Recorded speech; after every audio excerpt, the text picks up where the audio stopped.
The weirdest thing about Dawn of the Clans is that most people don't even want to think about reading it anymore if they haven't already, but for the few who have, the general consensus seems to be, for the most part, that the first half of these books are actually pretty good. At times, even for Warrior Cats standards. This is the first battle. It's Dawn of the Clans book number 3, and in my opinion, it might just be the best main series Warriors book since The Darkest Hour. Hi, my name is Hawks, and welcome to Hawk Sauce.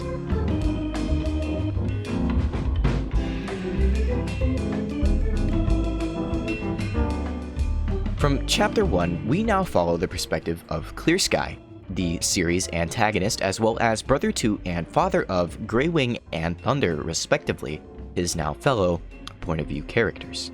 Previously, through secondhand encounters, we've seen Clear Sky act kinda like a narcissist and also a merciless expansionist, with the primary conflict of the book surrounding encroaching on territory as Clear Sky sees fit.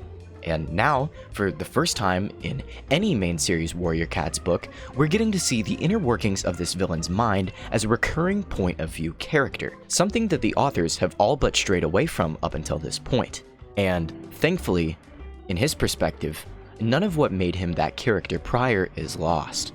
Clear Sky is ruthless. Clear Sky is a fearmonger, a self-sympathizer surrounded by people who will reproach his beck and call, yet will always answer to it regardless. He'll do anything for that version of his world, and while he pretends to understand why he's acting the way he does, he is almost completely incapable of actually convincing himself otherwise until he is pushed over the edge, even most of the time ignoring his underlying guilt, justifying himself by any means. And though Clear Sky doesn't have as many chapters as Thunder or Greywing, treating him as somewhat of an ancillary POV, whether intentionally or not, allows him to maintain the threat of ambiguity that makes most noteworthy Warrior Cats antagonists feel so effective while still becoming a fleshed out and well-defined character in the process.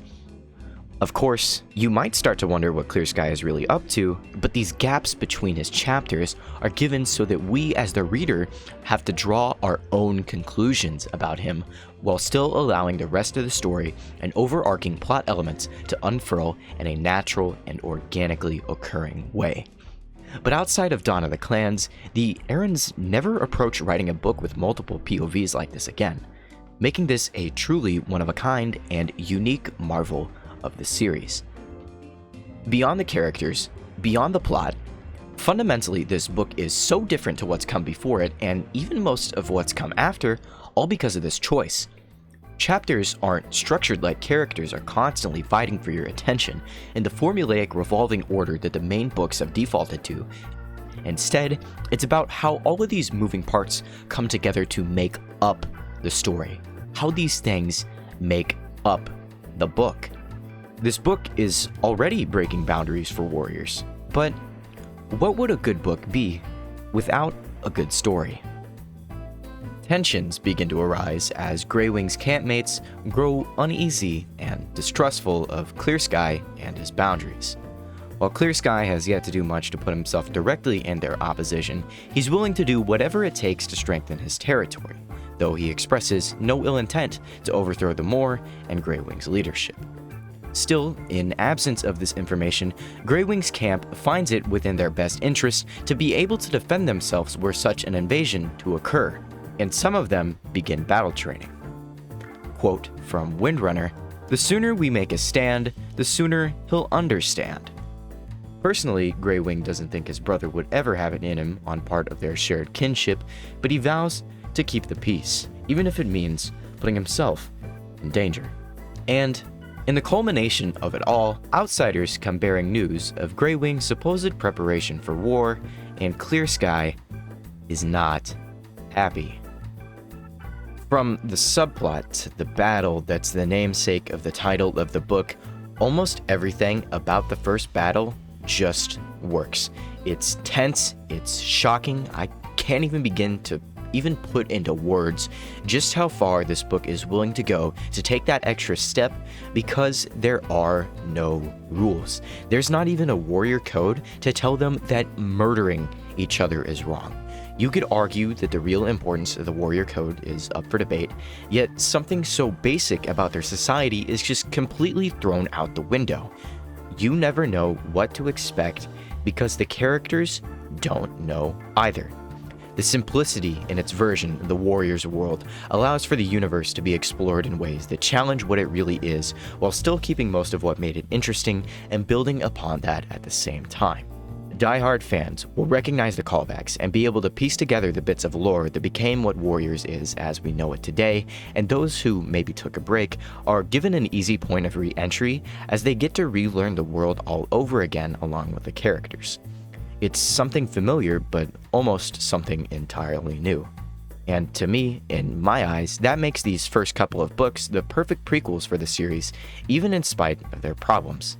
Especially this one in particular because of how well done it is. But though I think that it is one of the best, I would be remiss if I didn't mention its biggest flaw. There are several points in the book where a character with a physical disability, Jagged Peak, is discriminated against, excluded, and recurrently assigned to the same tasks, and has his disability highlighted and pointed out using frankly unsavory language. I encourage you to keep watching even if this topic makes you uncomfortable because unfortunately this is a recurring issue in the series. Though we as a community, I feel, have gradually begun to see these problems as they are, which is great, that doesn't mean that we just shouldn't bring them up anymore whenever they're on the table. I myself am not a disabled person, so please take what I say with a grain of salt. Feel free to pause the video if you would like to fully read the following quotes. In this scene, Thunder acknowledges Jagged Peak's strength, but devalues his competence in battle because of his disability. While some could interpret this as Thunder just wanting to protect him, it fails to recognize the inherent oxymoronic nature of the contradiction in itself. Considering Thunder's later comments, not only was this completely hypocritical of him, but it also makes Thunder look totally ignorant of the real harm he's caused Jagged Peak despite feeling guilty at what he's done. And in the same vein, this makes him no better than Clear Sky, who is the literal villain in retrospect and only seems to further the proof against this series for possessing and failing to properly acknowledge its truly ableist views. Feeling sorry for what you've done doesn't make it forgivable if you don't understand how you were wrong in the first place. And for that, this is largely why we continue to see disabled characters go misrepresented and mistreated in this series. If the authors truly cared about wanting to correct these wrongs and make up for what they've written in the past, then these trends have to stop. And they have to stop without simply not including these kinds of voices in their books anymore. When Warrior Cat's ableism trended on Twitter almost 2 years ago, the Warrior Cats team vowed to do better in the future in making sure such instances of ableism are not featured within the text, but there hasn't even been a single new disabled character since Briarlight, to my knowledge, and I severely apologize if I'm getting this wrong, outside of a couple of background character elders becoming hard of hearing or deaf, and Briarlight died 4 years ago. Though the book we're talking about today was released in 2014, this isn't vowing to do better. It's just sweeping one thing under the rug and hoping everyone forgets about everything else. And there is so much more wrong than just one line in Squirrel Flight's Hope. And if they really wanted to clean this stuff up, if they really cared, it can't just be on a by-instance basis every time someone finds something specific wrong. So, it's important that we recognize exactly how these authors are being harmful in what they're writing for us to truly be allowed to enjoy the rest of the series under a critical lens. And for me, that meant dedicating my time to talk to you about these issues in the book because simply ignoring them won't make them go away. I love these books. I really do. And I wouldn't be telling you about these things if it didn't come from a place of love. So hear me when I say this.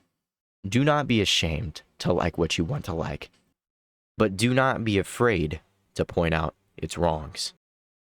So read it for yourself. Draw your own conclusions, and if you have read it, tell me what you think in the comments down below. I wanted to stay away from major spoilers, so I apologize if you were expecting a little bit more, but give it a try on your own time. I promise you won't regret it. That's it for today, guys. Make sure to like and subscribe, especially if you made it this far into the video. My name is Hawks, and I'll see you next time. Later.